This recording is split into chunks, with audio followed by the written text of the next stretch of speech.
Hello students, welcome to wild learning. आज की class में हम पढ़ने वाले हैं प्रोकैरियोटिक सेल्स। तो प्रोकैरियोटिक सेल्स कौन से सेल्स होते हैं? इनको हम इसमें बैक्टीरिया आ जाते हैं, इनमें ब्लू ग्रीन एल्गी आ जाती है, माइकोप्लाज्मा और PPLO pleuro pneumonia like organism, ये सारे के सारे क्या हैं? प्रोकैरियोट्स हैं। ठीक है, अब इसमें डिफरेंट शेप्स के बैक्टीरिया होते हैं। जैसे यहाँ पर कुछ बैक्टीरिया जिनकी शेप रॉड होती है, रॉड शेप बैक्टीरिया, उनको हम बैसिलस बोलते हैं, बैसिलाई। और जिनकी स्फेरिकल शेप बैक्टीरिया कोकस, कोकाई। ठीक है, विब्रियो कॉमा शेप बैक्टीरिया और स्पाइरेलम स्पाइरल शेप बैक्टीरिया। ये अलग अलग शेप के बैक्टीरिया होते हैं। अब बैक्टीरिया का स्ट्रक्चर देखें तो क्या होगा? अगर हम यहाँ पर देखें तो जो सबसे पहला यहाँ पर हम देख रहे हैं, इसको हम क्या बोल रहे हैं? Cell wall. तो इनकी जो कवरिंग है उसको हम बोलते हैं सेल वॉल। तो जितने भी प्रोकैरियोट्स है सब में सेल वॉल होती है, सिर्फ और सिर्फ माइकोप्लाज्मा जो होता है उसके अंदर नहीं होती। उसके बाद ये अंदर जो स्पेस हम देख रहे हैं जिसके अंदर इतनी सारी चीज़ें प्रेजेंट है, इसको हम क्या बोल रहे हैं? साइटोप्लाज्म। तो दूसरा जो होता है इनके अंदर फ्लूइड फिल्ड मैट्रिक्स, जिसको हम क्या बोलते हैं? साइटोप्लाज्म, जो इनके सेल को भरता है। ठीक है, फिर उसके बाद हम यहाँ पर बोलते हैं प्रोकैरियोट्स को हम क्या बोलते हैं? जिनके अंदर कोई भी वेल डिफाइंड न्यूक्लियस नहीं होता। ठीक है, यानी इनका जेनेटिक मटेरियल नेक्ड होता है, न्यूक्लियर मेम्ब्रेन एब्सेंट होती है। तो हमें यहाँ पर क्या दिख रहा है? न्यूक्लियोइड दिख रहा है। ठीक है, इसलिए हम इनको प्रोकैरियोट्स बोलते हैं, because they don't have true nucleus. उसके बाद बात आती है कि जितने भी जो बैक्टीरिया हैं उनके अंदर स्मॉल सर्कुलर डीएनए जो होता है वो प्रेजेंट होता है, जिसको हम प्लाज्मिड बोलते हैं। ठीक है, इन स्मॉल डीएनए को क्या बोलते हैं? हम प्लाज्मिड बोलते हैं। ये क्या कराते हैं? ये बहुत सारे जो एंटीबायोटिक्स होते हैं उनमें के अगेंस्ट रेजिस्टेंट देते हैं। ठीक है, इनका कैरेक्टर क्या है? Resistance to antibiotics.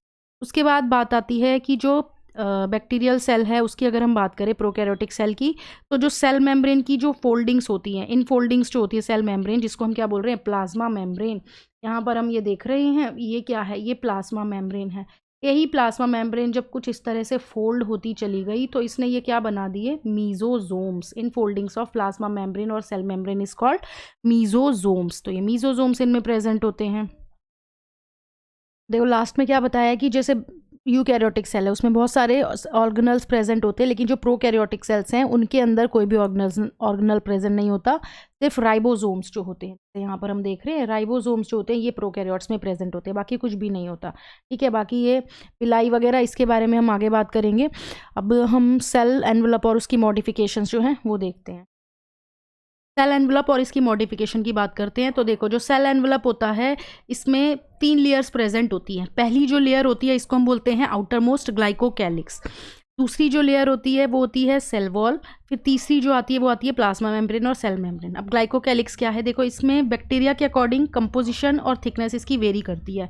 कुछ के अंदर ये स्लाइम लेयर की फॉर्म में होती है, जिसको हम बोल सकते हैं कि लू शीथ में प्रेजेंट होगी। ठीक है, उसके बाद कुछ के अंदर जो है ये काफ़ी थिक और टफ हो जाती है, तब हम इसको कैप्सूल बोलते हैं। ठीक है, अभी हमने पहले डायग्राम देखी थी तो हमने देखा था कैप्सूल क्या होता है। उसके बाद बात आती है cell wall. Cell wall shape बताती है सेल का और एक स्ट्रक्चरल सपोर्ट जो होता है वो देती है। ठीक है, सेल को, जिससे बैक्टीरिया का सेल बर्स्ट और कोलैप्स होने से बच सके। तीसरा आता है प्लाज्मा मेम्ब्रेन। प्लाज्मा मेम्ब्रेन कैसी होती है? सिलेक्टिवली परमिएबल होती है, यानी बाहर से कुछ भी जो आएगा उसको सबको अंदर नहीं आने देगी, चेक करेगी और अगर देखेगी सेल के लिए सही है तभी वो उसको अंदर आनी है, इसलिए सिलेक्टिवली परमिएबल होती है। और यूकैरियोट्स के ही जैसी होती है प्लाज्मा मेम्ब्रेन भी। तो देखो बैक्टीरिया को उसके सेल एनवेलप के डिफरेंस के बेस पे 2 ग्रुप्स में हम क्लासीफाई करते हैं। एक होते हैं ग्राम पॉजिटिव बैक्टीरिया, दूसरे होते हैं gram negative bacteria. Gram positive bacteria जब ग्राम स्टेनिंग की जाती है तो ग्राम स्टेन ले लेते हैं, तब उनका कलर हो जाता है पर्पल। ठीक है, जब वो ग्राम स्टेन लेते हैं तो उनको हम बोलते हैं ग्राम पॉजिटिव बैक्टीरिया। इनकी जो पेप्टिडोग्लाइकन होती है वो काफ़ी थिक होती है। पेप्टिडोग्लाइकन थिक होती है, आउटर मेम्ब्रेन इनमें एब्सेंट होती है, आउटर मेम्ब्रेन एब्सेंट। लेकिन जो ग्राम नेगेटिव बैक्टीरिया हैं इनका कलर रेड हो जाता है, क्योंकि ये ग्राम स्टेन नहीं लेते तो वैसे ही रहते हैं। ठीक है, और इनमें पेप्टिडोग्लाइकन थिन होती है और इनके अंदर आउटर मेम्ब्रेन प्रेजेंट होती है। ठीक है, तो ये हैं ग्राम नेगेटिव और ग्राम पॉजिटिव, 2 तरह के बैक्टीरिया सेल एनवेलप के बेसिस पे। अब नेक्स्ट हम बात करते हैं यहाँ पर मीजोजोम्स। देखो मीजोजोम्स हमने अभी पढ़ा था, क्या होता है कि जो इनफोल्डिंग्स होती हैं प्लाज्मा मेम्ब्रेन की उनको हम बोलते हैं मीजोजोम्स। ओके, तो यहाँ पर क्या बोल रहे हैं? मीजोजोम्स जो होती हैं एक्सटेंशंस जो होती हैं प्लाज्मा मेम्ब्रेन की सेल के अंदर उससे फॉर्म हो जाती हैं। ये एक्सटेंशन किस फॉर्म में होगी? वेजिकल्स की फॉर्म में। ये एक्सटेंशन किस फॉर्म में होंगी? टिब्यूल्स की फॉर्म में, लैमिलेस की फॉर्म में जो है एक्सटेंशन जो होंगी देखने को मिलेंगी। इनका काम क्या होता है? Cell wall formation, DNA replication, distribution to daughter cell, respiration, secretion processes और सरफेस एरिया प्लाज्मा मेम्ब्रेन का बढ़ा देती है, एंजाइमेटिक कंटेंट, इन सब चीज़ों में जो है ये हेल्प करती हैं। अगर हम बात करें किसकी? साइनोबैक्टीरिया की, तो साइनोबैक्टीरिया में भी कुछ एक्सटेंशंस होती हैं मेम्ब्रेन्स की, जिसको हम क्रोमेटोफोर्स बोलते हैं। इसलिए इनके अंदर क्या होते हैं? पिगमेंट्स होते हैं, इसलिए इनको क्रोमेटोफोर्स बोलते हैं। किसमें होते हैं? साइनोबैक्टीरिया के अंदर। ठीक है, अब नेक्स्ट जो है वो हम फ्लैजिला वगैरह के बारे में भी बात करते हैं। अब बैक्टीरिया की मोटिलिटी के बारे में बात करते हैं। तो बैक्टीरिया कैसे होते हैं? मोटाइल और नॉन मोटाइल, यानी जिनके अंदर फ्लैजिला प्रेजेंट होगा, यानी थिन फिलामेंटस एक्सटेंशन जो होंगी सेल वॉल से निकल कर आएंगी, उसको हम बोलते हैं फ्लैजिला। ये फ्लैजिला प्रेजेंट है तो मतलब बैक्टीरिया मूव कर सकेगा। तो ये फ्लैजिला जो होता है ये किसका बना होता है? फिलामेंट हुक और बेसल बॉडी। यहाँ पर बेस में जो है सेल वॉल से निकल रहा है, इसको हम बोल रहे हैं बेसल बॉडी। उसके बाद हुक पोर्शन आता है और फिर उसके बाद जो है वो आता है लॉन्गेस्ट पोर्शन, जिसको हम बोलते हैं फिलामेंट। ठीक है, तो ये फिलामेंट लॉन्गेस्ट पोर्शन होता है फ्लैजिला का। फ्लैजिला के अलावा पिलाई और फिम्ब्रे जो होते हैं ये भी प्रेजेंट होते हैं। ये मोटिलिटी में, मूवमेंट में रोल प्ले नहीं करते। ठीक है, पिलाई जो होते हैं ये क्या है? Elongated tubular structure, special protein जिसको पिलीन बोलते हैं उसका बना होता है। तो ये जो पिलाई होता है ये काम करता है कॉन्जुगेशन में हेल्प करता है। ठीक है, कॉन्जुगेशन में हेल्प करता है। और बात आती है फिम्ब्रे की, स्मॉल ब्रिसल लाइक फाइबर्स जो हैं, यानी कुछ इस तरह के स्ट्रक्चर बड़े छोटे छोटे छोटे छोटे जो होते हैं ये प्रेजेंट होते हैं, इनको हम फिम्ब्रे बोलते हैं। तो ये ब्रिसल लाइक फाइबर्स जो होते हैं ये प्रेजेंट होते हैं, इनको फिम्ब्रे बोलते हैं। ये क्या करते हैं? अटैचमेंट में हेल्प करते हैं, अटैचमेंट में हेल्प करते हैं। बैक्टीरिया को कहीं पे भी रॉक्स में जो है होस्ट के ऊपर अटैच होना है तो वहाँ पर ये फिम्ब्रे जो है वो हेल्प करते हैं। उसकी बात करें तो प्रोकैरियोट्स में जो राइबोसोम है वो प्लाज्मा मेम्ब्रेन से एसोसिएटेड रहता है, पहली चीज़। दूसरी चीज़, जो प्रोकैरियोटिक राइबोसोम होता है वो होता है 15/20 नैनोमीटर साइज में, और इसमें जो राइबोसोम होता है वो कौन सा होता है? 70S। ठीक है, प्रोकैरियोट्स में कौन सा राइबोसोम होता है? 70S। इसमें 2 सब यूनिट में डिवाइड होता है, यानी एक बड़ा सब यूनिट 50S और दूसरा स्मॉलर सब यूनिट जो होता है वो होता है 30S।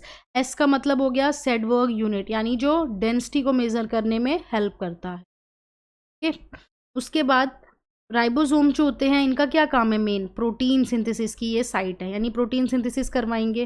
ठीक है, अब यहाँ पर हमें जानना है पॉलीराइबोसोम, और हम पॉलीसोम किसको बोलते हैं? जैसे ये हमारे पास एक mRNA है, इस mRNA के ऊपर जो राइबोसोम जो है ये प्रेजेंट है, अटैच है, इसको हम क्या बोलेंगे? पॉलीसोम और पॉलीराइबोसोम।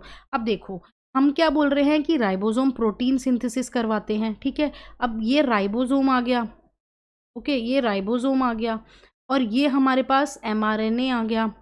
ठीक है, और यहाँ पे हमारे पास क्या आ गया? ये tRNA। जब tRNA मिल गया, जब राइबोसोम मिल गया और जब mRNA मिल गया तो क्या हुआ?